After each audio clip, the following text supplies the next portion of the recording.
রঘুনাথগঞ্জের ওমরপুরে লরির সঙ্গে ডাম্পারের ধাক্কায় মৃত্যু চালক এবং খালাসি। জানা যায়, রবিবার ভোর রাতে মুর্শিদাবাদের রঘুনাথগঞ্জের ওমরপুর 34 নম্বর জাতীয় সড়কের মঙ্গলজন এলাকায় একটি লরি দাঁড়িয়েছিল।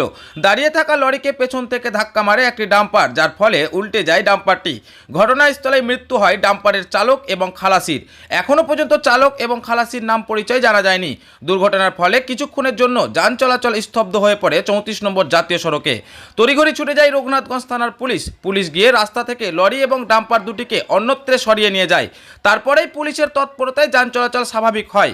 পুলিশ মৃতদেহ উদ্ধার করে জঙ্গিপুর মহকুমা হাসপাতালে নিয়ে যায়। Bureau report, news first Bangla.